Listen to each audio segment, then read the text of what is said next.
صوبہ سندھ اس سال پھر طوفانی بارش اور سیلاب کی ناگہانی آفت کے سبب ناقابل تلافی جانی و مالی نقصان سے دوچار ہوا ہے۔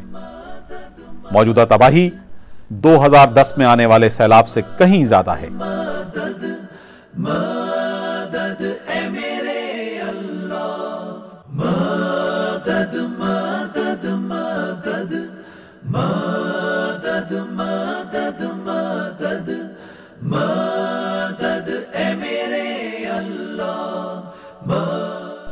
گزشتہ سیلاب میں چند اضلاع متاثر ہوئے تھے، لیکن اس سال صوبے کے 23 میں سے 21 اضلاع طوفانی بارش اور سیلاب سے متاثر ہوئے ہیں۔ خاص طور پر زیری سندھ کا پورا علاقہ تباہی کا شکار ہوا ہے۔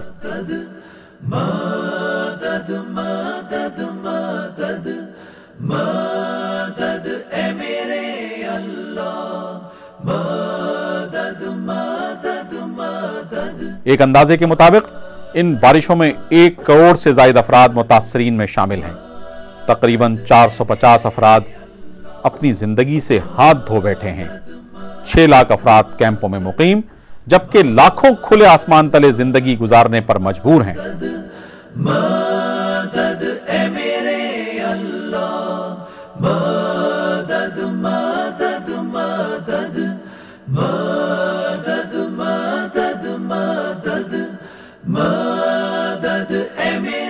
رابطہ سڑکیں ڈوبنے کی وجہ سے لاکھوں لوگ پھنسے ہوئے ہیں۔ صوبے کا پورا انفراسٹرکچر بری طرح متاثر ہوا ہے۔ اور غریبوں کو کچھ نہیں مل رہا۔ اس کے علاوہ جو الخدمت فاؤنڈیشن والے جو ہیں وہ جو دے رہے ہیں سب کچھ وہی کر رہے ہیں، باقی کچھ بھی نہیں کر رہی ہے۔ اور اسکول میں جو بیٹھے ہیں مہینے سے بیٹھے ہیں جو متاثرین ہیں، ان کے بارے میں تو پوچھتے بھی نہیں ہے کیا ہے نہیں، وہ تو اسی ٹائم پہ ظاہر ہوتے ہیں، بس میڈیکل کی طرح اسی ٹائم پہ ظاہر ہوتے ہیں، تو پورا یہ 5 سال بالکل ظاہر ہی نہیں ہوتے ہیں۔ ابھی تک جو پھنسے ہوئے لوگ ابھی تک ہی پھنسے ہوئے ہیں، مہینے سے تقریباً 1.25 مہینے سے وہ پھنسے ہوئے ہیں، کوئی اب تک نہیں گیا ان کو۔ 20 لاکھ ایکڑ اراضی پر کھڑی فصلیں تباہ ہو گئی ہیں۔ سب سے زیادہ نقصان کپاس جیسی نقد آور فصل کو ہوا ہے۔ سبزیاں، پیاز، دھان، مرچ اور دیگر فصلوں کے ساتھ مویشیوں کا چارہ بھی ختم ہو چکا ہے۔ سیم نالوں اور دریائے سندھ کے پشتوں کی حفاظت کے لیے خاطر خواہ انتظامات نہ ہونے کے باعث ان میں شگاف پڑنے سے بڑے پیمانے پر تباہی ہوئی ہے۔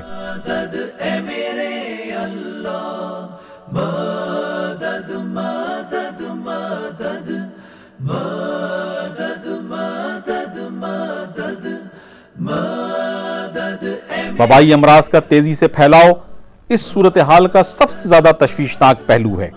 ان امراض میں آشوب چشم، ہیضہ، جلدی اور سانس کی بیماریاں اور ملیریا عام ہیں۔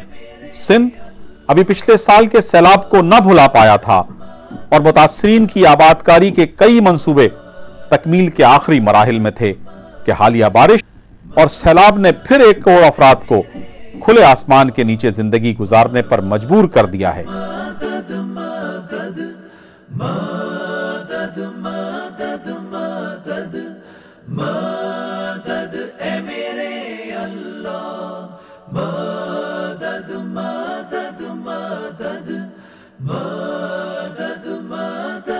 الخدمت نے ہمیشہ فلاحی سرگرمیوں میں بڑھ چڑھ کر حصہ لیا ہے اور پاکستانی قوم کو درپیش ہر آفت میں اس کا ساتھ دیا ہے، اور اب بھی سندھ میں بارش اور سیلاب کی تباہی کے موقع پر الخدمت کے متحرک رضاکاروں اور ذمہ داران نے فوری طور پر ان اضلاع میں ایمرجنسی ریلیف کی سرگرمیاں شروع کر دیں، اور ان کی مکمل بحالی تک یہ خدمت کسی تفریق اور امتیاز سے بالا تر ہو کر انجام دیتے رہیں گے۔ جماعت اسلامی پاکستان کے امیر سید منور حسن، سیکرٹری جنرل لیاقت بلوچ، امیر جماعت اسلامی صوبہ سندھ اسد اللہ بھٹو ایڈوکیٹ، سابق سٹی ناظم کراچی اور الخدمت فاؤنڈیشن کے صدر نعمت اللہ خان، امیر جماعت اسلامی کراچی محمد حسین مہنتی اور سیکرٹری الخدمت انجینئر عبدالعزیز متاثرہ علاقوں میں پہنچ گئے اور امدادی کاموں کا آغاز کیا۔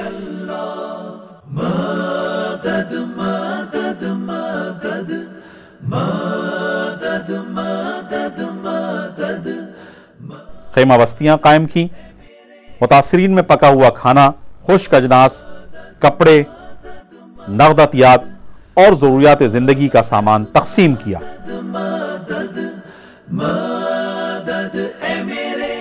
حقیقت یہ ہے کہ بہت بڑے پیمانے پر تباہی ہوئی ہے پنجاب اور بالخصوص لاہور میں، تو کیونکہ ڈینگی نے لوگوں کو اپنی طرف متوجہ کر لیا ہے، لیکن اس کے باوجود ہم پنجاب میں بھی جہاں جہاں گئے ہیں لوگوں نے سندھ کے سیلاب زدہ متاثرہ لوگوں سے ہمدردی کا بھی اظہار کیا ہے، اور جو کوئی دامے درمے قدمے سخنے کو کر سکتے تھے اس سلسلے میں بھی کوئی دقیقہ فروگزاشت نہیں کیا۔ اگر الخدمت کے رضاکار اور جماعت اسلامی کے کارکن آپ کی خدمت میں یہاں لگے ہوئے ہیں تو یہ کسی پر احسان نہیں کر رہے ہیں، یہ اپنے فرض کی ادائیگی کے لیے اور اپنے وقت کے تقاضے کو پورا کرنے کے لیے مصروف ہیں۔ اس لیے میں الخدمت کے رضاکاروں سے بھی اور جماعت اسلامی کے کارکنوں سے بھی یہ درخواست کروں گا کہ جب تک مسائل حل نہ ہو جائیں انہیں دن رات یہ کام کرنا پڑے تو دن رات اس کام کو کرتے رہیں، اور حکومتیں اسی لیے بنتی ہیں کہ وہ لوگوں کے معاملات کی طرف توجہ دیں، ان کے دکھوں کو دور کریں، ان کی ضروریات کو پوری کریں، پہلے سے لوگوں کو بتائیں کہ کون کون سے خطرات ہیں جن کے بادل منڈلا رہے ہیں۔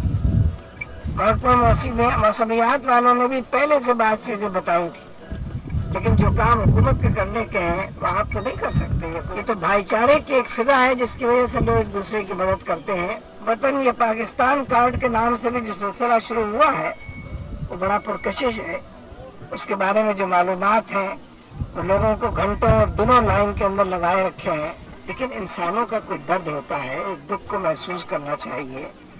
کوئی دھوپ کی گرمی ہوتی ہے، لوگوں کو سہولت فراہم کرنی چاہیے۔ جو لوگ پہلے سے سیلاب زدہ ہیں، مشکلات سے دوچار ہیں، ان کے اپنے عزیز بھی ان سے جدا ہو گئے ہیں، جو لوگ بیماریوں کے اندر مبتلا ہیں ان کو لائنوں کے اندر لگا دینا، اور جو وسائل باہر سے بھی ملے ہیں مرکزی حکومت کو، مجھے اندازہ اور اندیشہ یہ ہے کہ وہ بھی لوگوں تک نہیں پہنچ رہے۔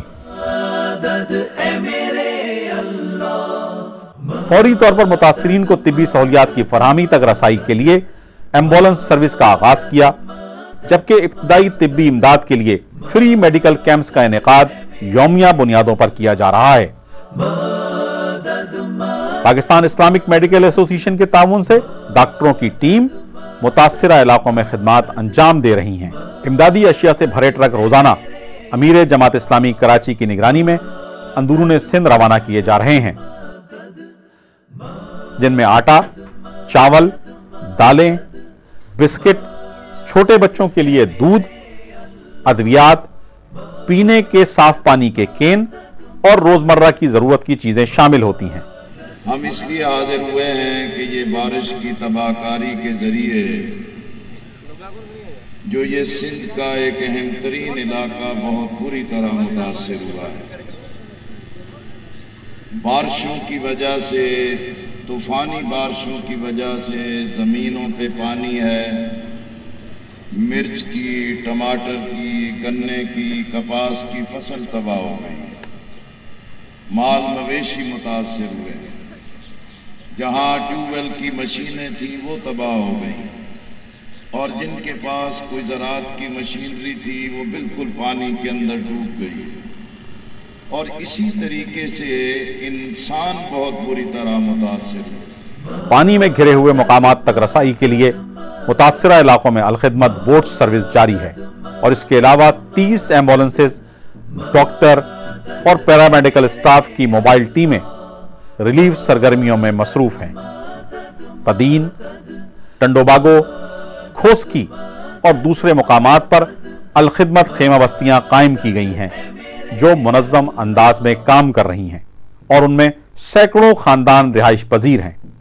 الخدمت نے اور جماعت اسلامی نے ان کی فلاح و بہبود کے لیے، ان کی ریسکیو کے لیے، ان کی ریلیف کے لیے بہت کام کیے، کیمپ لگائے، راشن تقسیم کیے، کپڑے دیے ان کو، اور ہر طرح کی امداد کی۔ الخدمت کا بنیادی کام یہ ہے کہ وہ جو سوشل ورک کر رہی ہے اس میں خاص طور پہ ایک آبادکاری کا کام بھی ہے، اس کے ساتھ ساتھ میڈیکل اسسٹنس کا کام بھی ہے، ایمبولنس کے ذریعے سے ایمرجنسی اسسٹنس کا کام بھی ہم کرتے ہیں، اور اس کے ذریعے سے ایجوکیشن کا بھی الحمدللہ کام کر رہے ہیں۔